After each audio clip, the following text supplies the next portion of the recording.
yung makakapagbigat at makakapagpahirap sa atin. Na tinitignan natin short-term gain na, magbe-benefit ako ngayon, okay ako, pero long-term pain. One of the greatest law that I've learned in life is the law of opposite. Principle yan, parang law of gravity. Hindi mo pwedeng labanan ng gravity. Kahit anong kulay mo, timbang mo, itsura mo, pag tumalong ka ng building, papala ka na bang milyonaryo o bilyonaryo na walang disiplina? Pinatunayan ni Carlo na pag may sinuksok, may madudukot. Matapos kasi ang halos 5 oras na pagbibilang ng pera, ang ipon ni Carlo umabot ng mahigit 300,000 pesos. Marami sa mga kababayan natin na kahit anong laki ng kinikita at sinisweldo ninyo, hindi pa rin kayo makaipon, hindi pa rin kayo makapag-umpisa ng sarili ninyong negosyo kasi napaka-waldas ninyo sa pera. Tao ang problema. Exactly, yung taong umawak ng pera. Ubus na ba lagi ang sahod mo? Gusto mo bang may matira pa kahit kaunti? Parang hindi ka feeling nagkikahos. Huwag kang mangangarap na maging milyonaryo ka kung hindi ka marunong mag-umpisa at magpalaga ng piso. Kung ano yung sinasabi mo, ibinubuhay mo siya. Puhunan mo lang ang talino mo. Puhunan mo lang laway. Kung maubusan ka ng laway, nung sa basong tubig, bawi na puhunan. Marami kasing mga tao magagaling eh. Bakit mo pagyayamanin ang ibang tao kung kaya mo pagyamanin ang sarili? Good morning, good afternoon, and good evening mga boss. Napaka-special po talaga ngayong araw na to kasi napaunlakan po tayo ng aking mentor. Ang isa sa mga nagsilbing inspirasyon sa akin sa napakahabang panahon. Hindi ho magiging si RDR ho ngayon, kung sino siya ngayon, kung wala ho itong tao na to na nagbigay sa kanya ng motivation, inspiration, and education to pursue kung ano man po yung ginagawa ko ngayon. Makakasama natin ang pambansang wealth coach ng Pilipinas. Walang iba, ang ating bossing, Boss Chingitan. Boss RDR, thank you very much for the opportunity. Nakaka-flatter talaga na yun nga, sinabi mo, ako ay naging parte ng iyong tagumpay ngayon. Naniniwala kasi ako na yung ginagawa natin sa buhay, specifically lahat po tayo, pwede tayo maging isang inspirasyon sa buhay ng ibang tao. Lahat tayo, meron tayong pinagdaanan sa buhay. Matuto ka sa leksyon ng buhay. Kaya nga sinasabi ko, lalo na sa mga taong na malapit sa akin, 1% lang ang bag ko, 99% nagagaling sa iyo yan. Ikaw ang gumalaw, no? Of course, hindi ka naman naaabot sa tugatog ng tagumpay kung wala kang ginawa. Total, nabanggit niyo yung salitang pagsubok ng buhay. Sino ba si Chingitan dati? Mayaman ba siya? Paano siya pinalaki? May mga pagsubok ba siya pinagdaanan habang lumalaki? Nanggaling din kami sa wala eh. Hindi ko makalimutan yung upa ng bahay namin, 500. Saan lugar to? Sa may Padre Alge, Jose Abad Santos. Laking tondo ka rin pala. Paikot-ikot eh. Nagnara kami, naglaha matanda, nag Carmen Planas, nag Juan Luna. Palipat-lipat. Hindi ko makalimutan yung tsura ng bahay namin na iisa lang ng electric pan. Yung Sun TV, kailangan mo pa tumabi sa antena para mapanood mo yung Toyota Crispa. Ganon? Eh, walang signal eh. Di ba? Ayusin mo yung signal. Correct. Tuwing umuulan, di masusunog ang bahay namin, RTR. Kasi may water sprinkler sa tabi at saka sa bubong at saka meron kami mga batya-batya at saka mga payong sa loob ng kwarto. Lalo na sa Tondo, mas mataas yung kalsada sa bahay. Pag bumahayan, papasok agad ang tubig sa bahay nyo. At may kasama pang UFO yun. Ano UFO? Unidentified floating object. Ang mode of transportation namin during that time, kalesa, may kutsero kami. Yun ang pinag-umpisa namin. Tama ba yun? Kadalasan sa mga Chinese, no, ang itinuturo habang lumalaki is maging entrepreneur. Ito hindi ko makalimutan na sinabi ng nanay ko, anak, gusto mo bang yumaman? Oo naman. Gusto mo bang umunlad? Oo naman. Bakit mo pagyayamanin ang ibang tao kung kaya mo pagyamanin ang sarili? Kaya nga, nag-start ako ng sales career ko nung 12 anyos. Walang kapera-pera pag pumapasok sa eskwela. During recess time, I will go to the comfort room, open the faucet, and I will drink water. That will be my meal. Ang hindi ko makalimutan talaga na pangyayari is sapatos. Kung meron nga lang akong EMMK, Sapatos ang title. sapatos ang title. Bakit? 2 kalating taon, yung sapatos na suot-suot ko na leather shoes, sirang-sira na. Upot na yung swelas, walang pang-repair. Gumupit ako ng cardboard na hubis swelas, nilagay ko sa loob bilang temporary na swelas ko. Nung minsan, pag break na lihis, nakaapak ako ng piso, nasalat ko kung tao o ibon. Wala na swelas.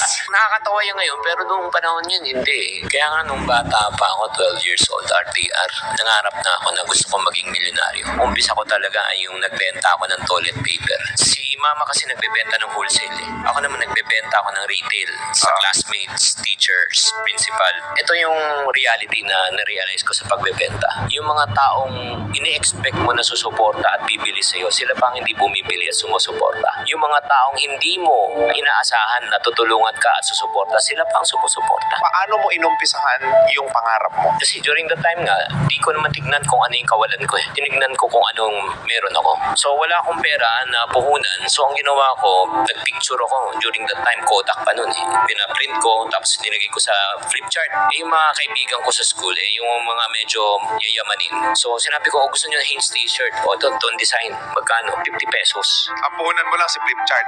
Flip chart lang. Tapos hingi ako ng down payment. Ano yung 50% ng 50 pesos? Di 25 pesos. Ayun yung po, natakbo ako ni Visoria. Pagkatapos pagkuha ko, kukolekta yung benching ko, kumita na ako. Diskarte. Kung paano naging milyonaryo o successful na negosyante ang Chinkitan, natuto siya ng sales. How can you relate your story to the millions of viewers? Bakit nila kailangan ma-master yung sales? Ang puhunan mo lang ang talino mo eh. Puhunan mo lang laway eh. Kung maubusan ka ng laway, nung sa basong tubig, bawi na puhunan. Number 2, ang pundasyon ng lahat ng negosyo ay pagbebenta. Kaya kung gusto mo rin magkaroon ng negosyo in the future, kailangan matuto ka magbenta. Ang problema lang, may mga ibang tao ayaw magbenta. Ba't nga ayaw magbenta? Professional ako eh. Tapos Oo. pagbebentahin Oo. mo ako ng napkin, example. Oo, exactly. Kapag tapos kong ganito, Oo. tapos mag-aalok ako, ano Tama. sasabihin ng mga ibang tao na walang-wala na ako? Hindi ba obvious na walang-wala ka, kaya ka nagsa-sideline? Ba't may pagkakaila?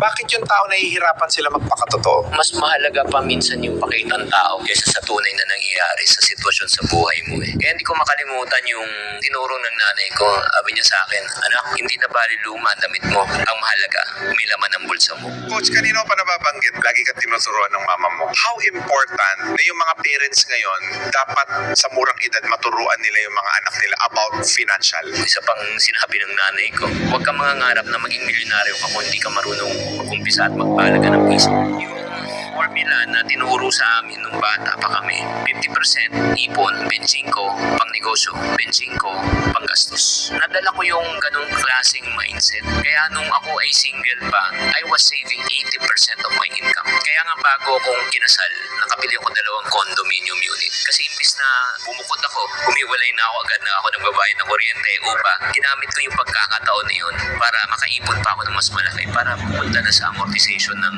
condominium unit. Marami kasi na nagsasabi, wala namang yumaman sa pag-iipon. Why is that? Kailangan nilang mag-ipon. Totoo naman eh, wala namang yumayaman sa pag-iipon. Pag inipon mo yung pera mo, lumiliit ang halaga eh. Kailangan maunawaan natin bilang isang iponaryo. Bago ka makaipon, kailangan mo ba ng sakripisyo? Pangalawa, kailangan mo ba ng disiplina? Pangatlo, kailangan ba ng magandang pag-uugali? Wala nga yumayaman. Pero ang tanong ko, may kakilala ka na bang milyonaryo o bilyonaryo na walang disiplina? Na hindi nagsakripisyo? Na hindi nag-iisip ng pangmatagalan? Pag ikaw natuto ka mag-ipon, meron kang sakripisyo, nagtiting ka ng long term, may disiplina ka, yan ang katangian na kailangan mo para ikaw ay umunlad at para ikaw ay maging milyonaryo. Anong masasabi mo, Coach, doon sa mga you only live once mentality? Rerespetuhin ko yan. At the end of the day naman, hindi naman ako mahirapan eh. Kasi ang ibig ko lang sabihin is this eh. Again, natutuwa na naman ako na ang pera, pag kinita natin, ito po ay hindi dapat ginagamit sa mga kagustuhan, pero ito yung ginagamit sa mga pangangailangan. Kung may sobra, magtabi ka para mag-enjoy ka, walang problema. Naalala nyo pa ba yung unang kita natin? Nung unang umpisa, maliit o malaki? Maliit. Himala, nung maliit ang sweldo, maliit ang kita na pagkakasya, minsan may sobra pa. Nung lumaki ng kita, nagkulang na, nagkautang pa. Exactly. So ano problema? Yung kita? Hindi. Tao ang problema. Exactly yung taong mga pera.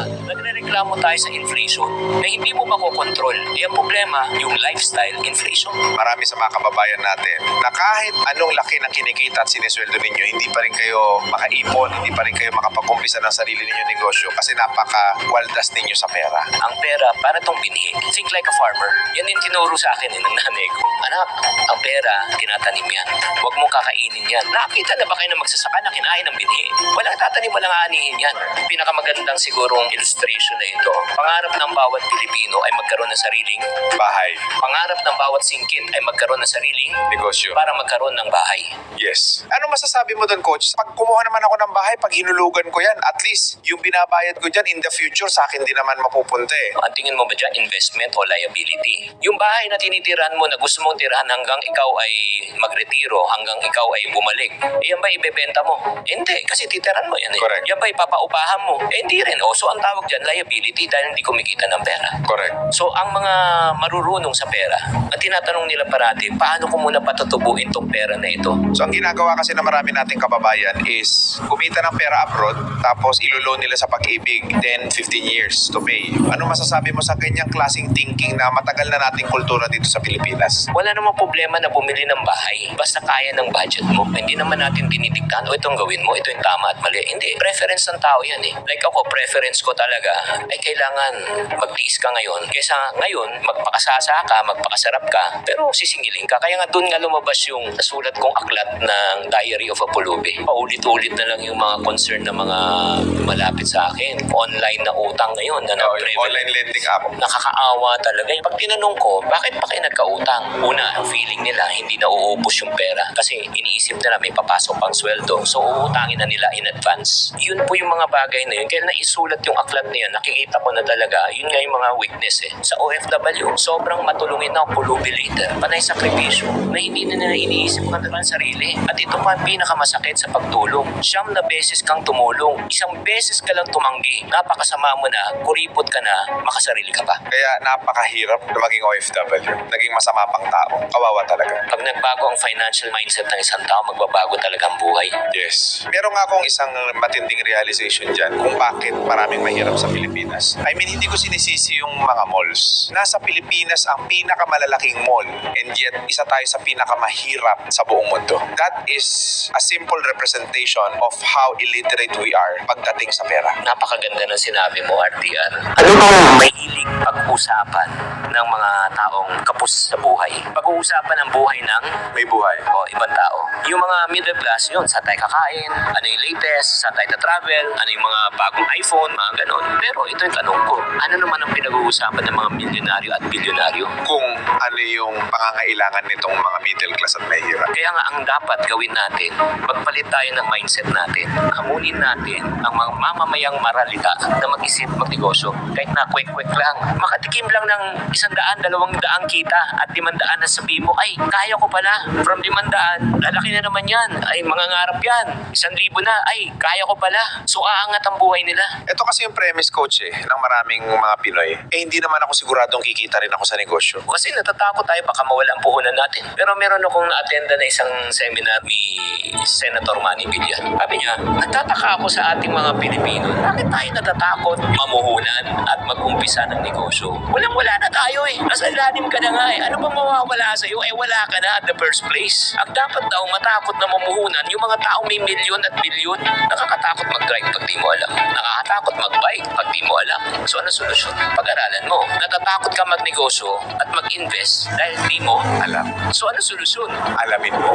Gusto nyong maging magaling sa pera, ayusin yung mindset. Tama, may isa pang aral na tinuro sa akin ng aking ina. Nung minsan nag-uwi ako ng bike, sabi niya, pag yan, nasira, meron ka silang bike. Soli mo yan. Kung hindi mo kaya, huwag kang manghiram. Siyempre, sama na loob mo, mahirap na nga tayo, wala na tayong pera, minsan lang akong manghiram, tapos pinagkait mo pa to sa akin na hindi ko alam, napakagandang leksyon yan. Kasi sinabi niya sa akin, pag sinanay kita na manghiram, ngayon nanghiram ka, laruan, paglaki mo, anong hihiramin mo? Pera. Kasi ang konsepto ng hiram, you want it now. Pero ang konsepto ng paghihintay, ito ay kagaganda ng buhay. Kaya para sa mga taong nakikinig ng mga magulang dyan, ako, 3 yung anak ko, 22, 20, and 18. Baka masyak